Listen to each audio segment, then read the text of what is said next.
Around 3100 BC, a man became a god, not metaphorically and not symbolically. The people literally worshipped Pharaoh Hor-Aha as a divine being, and they did it for a reason. His divinity wasn't simply political theater or power play. It was based on esoteric knowledge that set him fundamentally apart from ordinary humans.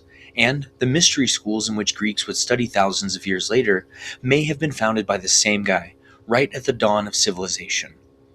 I'm Alex Arnold, welcome to Arnie's Brain Train, and today we're uncovering what actually made Hor-Aha a god, and possibly the first god king of Egypt. But before we dive in, first, you're going to see AI-generated images in this video. Some of you won't like that, but I'm a YouTube creator with a small budget. I'm not the Smithsonian. I'm not paying Getty Images upwards of hundreds of dollars when I can generate visual aids that serve the same purpose. The images are AI, but the research is real. Multiple sources are all pinned in the top comment and listed in the description. If you want to fact check my claims, go for it. If you just want to complain about the graphics, there's a thumbs down button for that. Also, I'm going to suggest that Hor-Aha possessed real esoteric knowledge through mystery school traditions. Some of you will think that that's pseudo-history. Well, again, I've got academic sources backing up everything I say. Read the sources yourself. If you disagree with my conclusions after that, cool. Let's talk about it in the comments. But if you're just reacting to ideas that you haven't actually investigated yet, then please keep it to yourself. So, if you can handle all of that, let's see what actually made Hor-Aha divine or treated as such. Let's find out.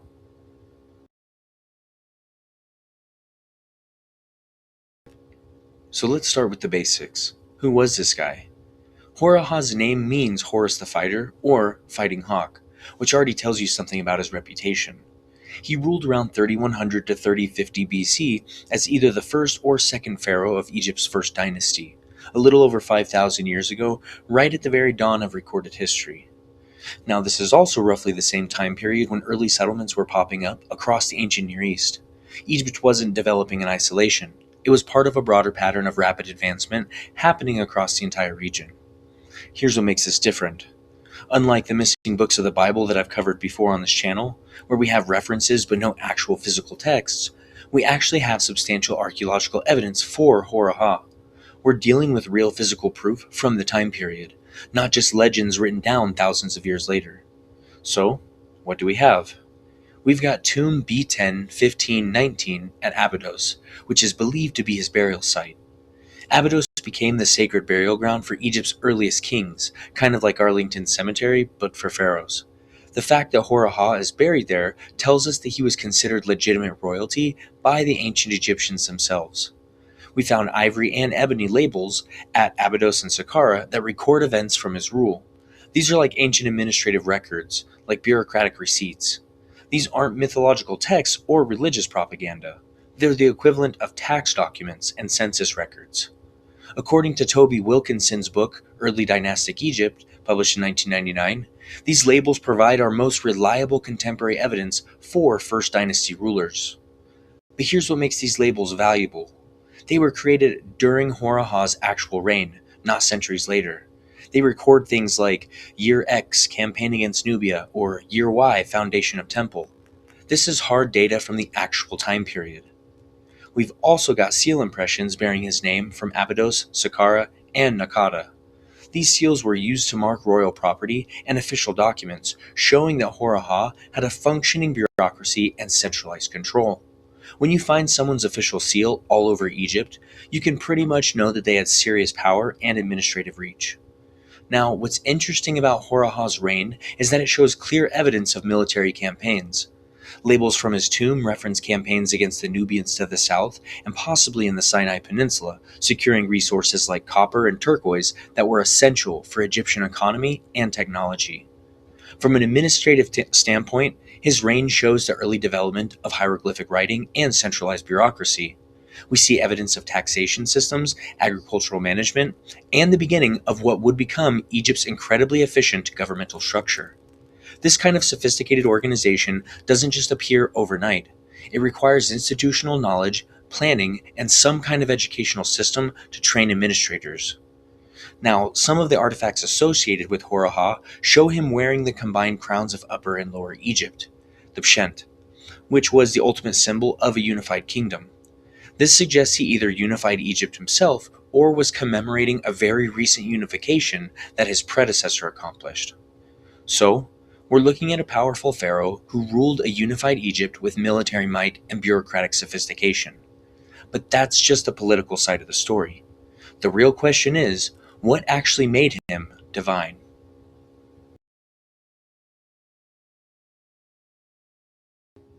To understand what made Hor-Aha a god, we first need to understand how ancient Egyptians viewed kingship, because it's fundamentally different from how we think about political leadership today. The pharaoh wasn't just a political leader or a king in the way that we would use that term. He was considered the living embodiment of Horus, the falcon god, and the son of Ra, the sun god. When the pharaoh died, he became Osiris, the god of the afterlife, and his successor became the new Horus. This was a cycle that repeated with every pharaoh. Now, this might seem like political propaganda to keep people in line, but this was the foundational cosmology of Egyptian civilization. The pharaoh was literally the bridge between the human world and the divine realm. He performed rituals to maintain Ma'at, cosmic order and balance, and without him, the Egyptians genuinely believed that their entire world would collapse into chaos. Think about that for a second. They believed that every morning when the sun rose, it was because the pharaoh had successfully performed the necessary rituals. Every year when the Nile flooded at exactly the right time to fertilize the fields, it was because the god king was maintaining cosmic order. The pharaoh wasn't just governing, he was quite literally holding the universe together in Egyptian belief. For Hor-Aha specifically, we see this god-king ideology already fully formed in his reign. His Horus name, Horus the Fighter, identifies him directly with the god Horus. The Serach, that rectangular frame containing his name on artifacts, shows the Horus falcon perched on top, reinforcing this divine connection. This is the Egyptians literally saying, "This man is Horus walking among us." But the thing is, Hor-Aha wasn't just claiming to be divine. His subjects actually treated him as divine. We have evidence of religious offerings made to him during his lifetime, not just after death. We have evidence of temples dedicated to his worship while he was still breathing. This is fundamentally different from how most ancient cultures viewed their kings. Compare this to other ancient Near Eastern cultures. Mesopotamian kings were seen as representatives of the gods, but not gods themselves. Early Hebrew kings were anointed by God, but remained human. The Egyptian pharaoh was in a unique category. He was both human and divine simultaneously. He could get sick and he could die, but while he was alive, he was a god. So here's the critical question that gets to the heart of the video. What made him a god? What set him apart? What did he know or possess that ordinary humans or even ordinary priests didn't have? The answer, I believe, lies in knowledge. Specifically, esoteric knowledge that was restricted, specialized, and systematically transmitted through what would become the Egyptian mystery school system.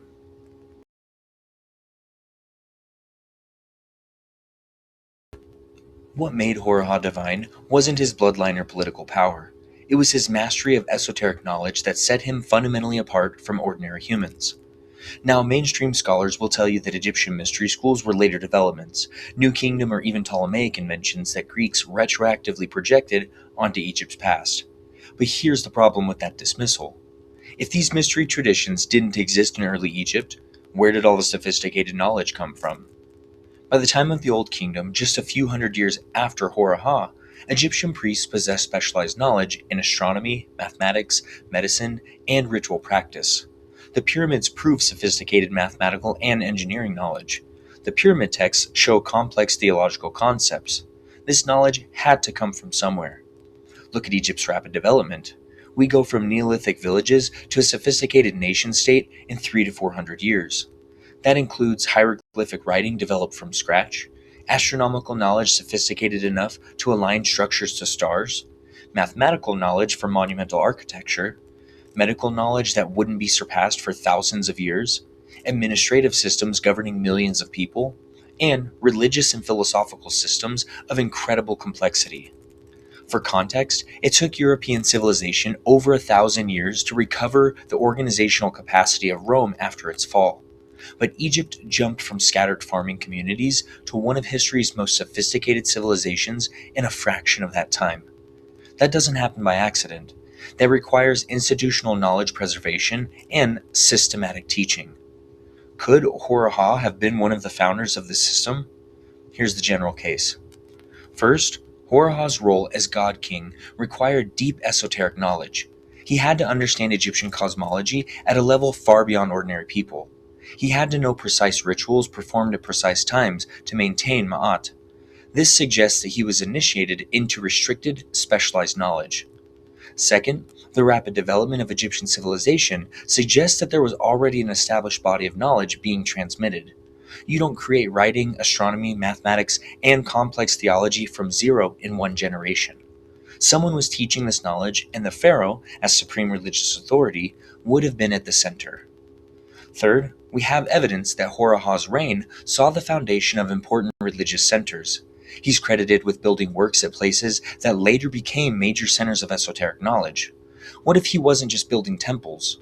What if he was establishing the first formal schools for transmitting sacred knowledge?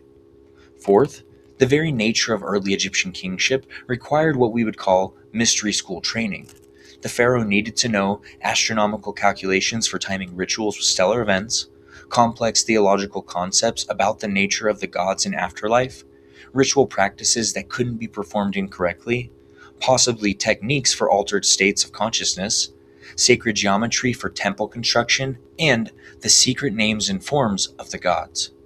This is all specialized restricted knowledge that had to be systematically taught.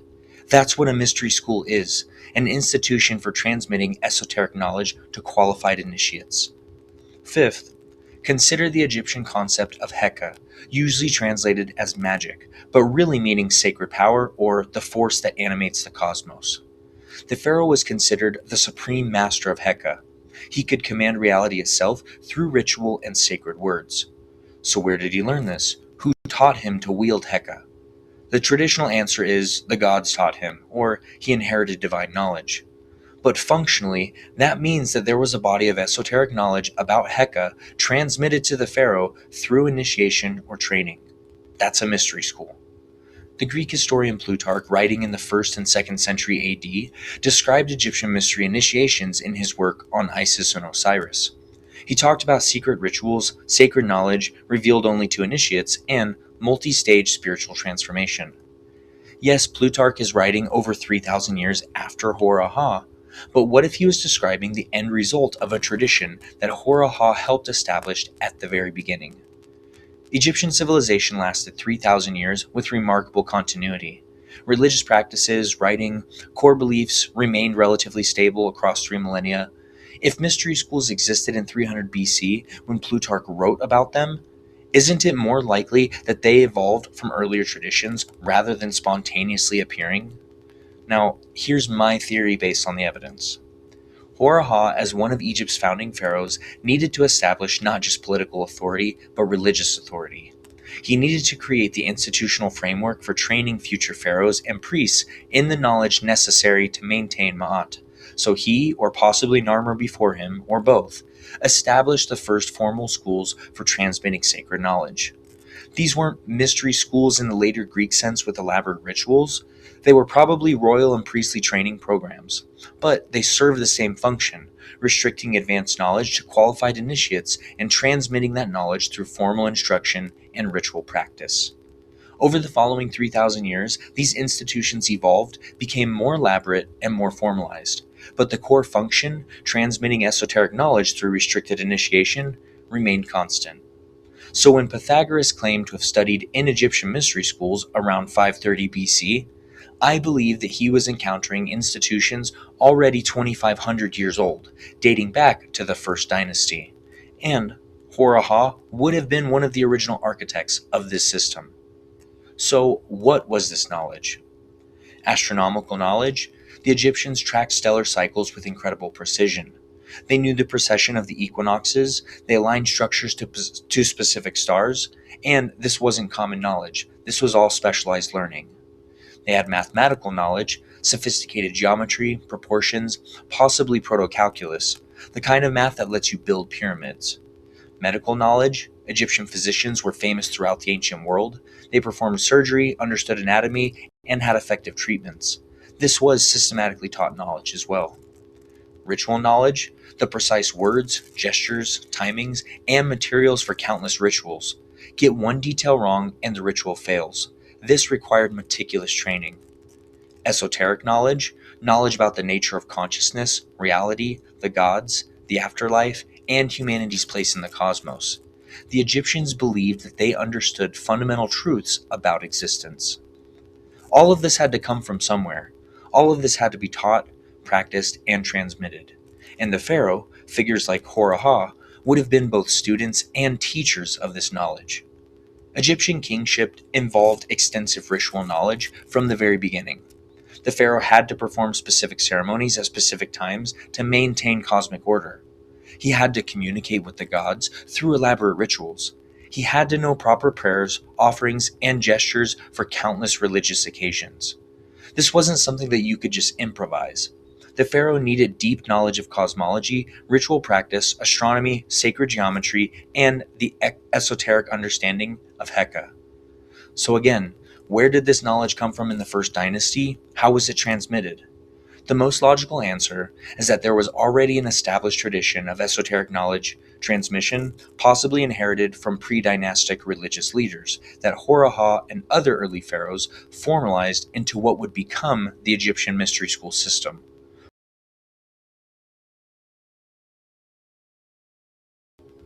Now there's one final layer to this story.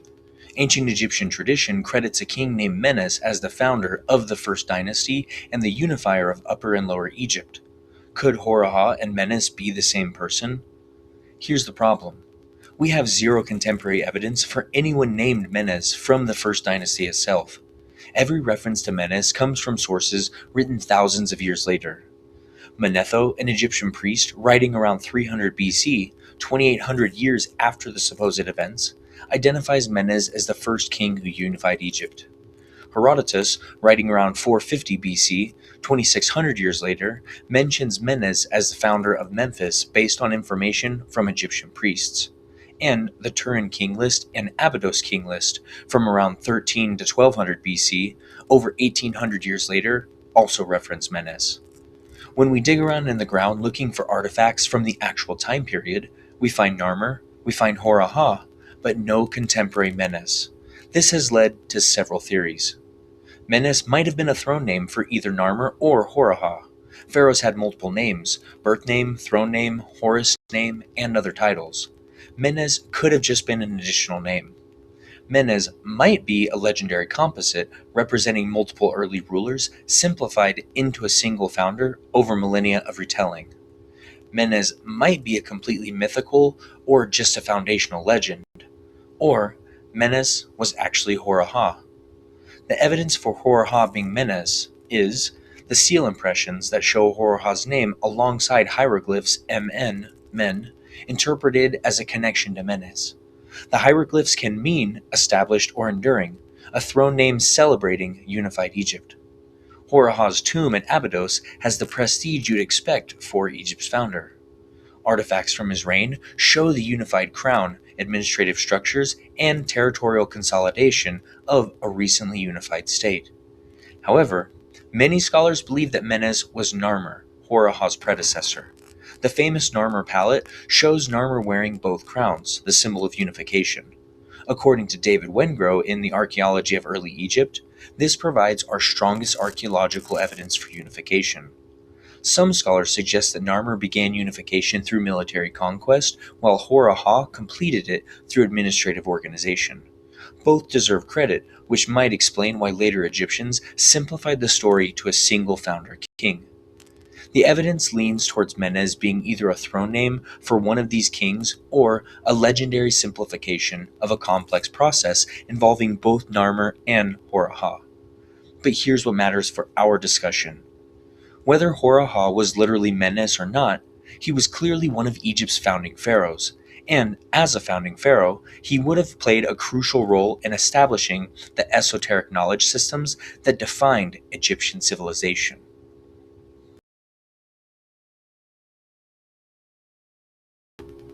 So just like every other video, let's bring this all together. Based on the archaeological record, the rapid development of sophisticated knowledge systems, the nature of pharaonic requirements, and the 3,000-year continuity of esoteric traditions, here's what the evidence suggests. Hor-Aha was likely one of the founders or key architects of what would become Egyptian mystery schools. He wasn't just inheriting knowledge, he was actively establishing the institutions and practices for preserving and transmitting that knowledge.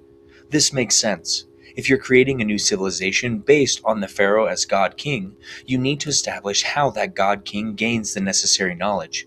You need to create training systems, initiation processes, transmission of sacred knowledge. Someone has to build that system, and it makes perfect sense that it would be one of the founding pharaohs themselves. The identity confusion around Menes might exist because the early pharaohs were considered divine and existed in a mythological framework as much as a historical one. When your king is literally a god and the supreme master of esoteric knowledge, the line between history and mythology blurs.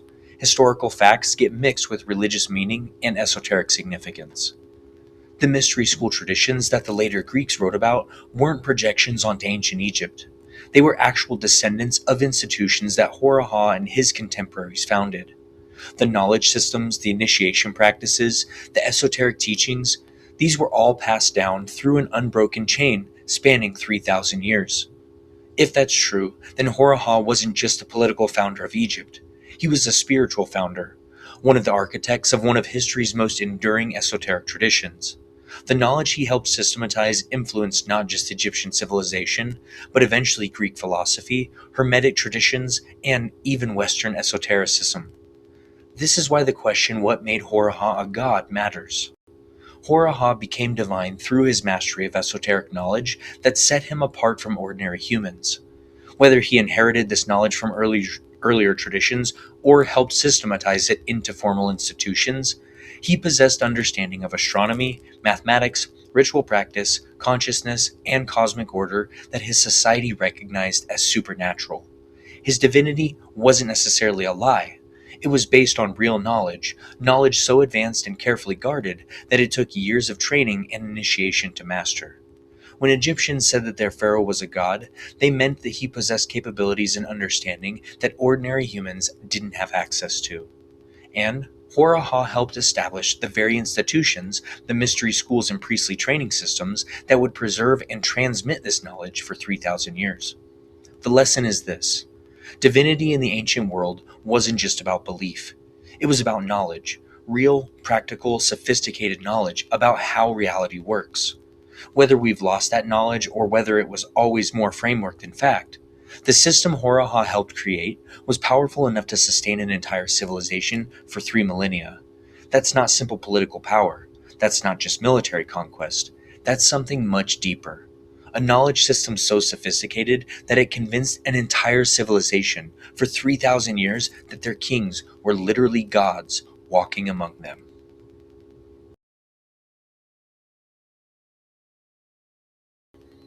Well, that's our station. So, what made Hor-Aha a god? Esoteric knowledge, mastery of astronomy, mathematics, ritual consciousness, and cosmic order, and knowledge so advanced that his society recognized it as supernatural. Was he also the legendary Menes? Probably, or at least one of the kings that legend compressed into the single figure of Menes. The unification of Egypt involved multiple rulers, and Hor-Aha was one of the most important. But more than being Egypt's political founder, Hor-Aha was a spiritual architect. The mystery schools that Greeks encountered millennia later weren't later inventions. They were descendants of traditions that Hor-Aha and other First Dynasty pharaohs created at civilization's dawn. As always, all of the sources that I referenced today are linked in the description and the pinned comment. If you want to see me improve these videos or dive deeper into topics like this, let me know in the comments, subscribe to the channel, and help me grow. And finally, hit that like button if this challenged how you think about ancient Egypt. Remember, the world isn't always this simple, but it's always this interesting. I'll see you on the next Brain Train adventure. Bye.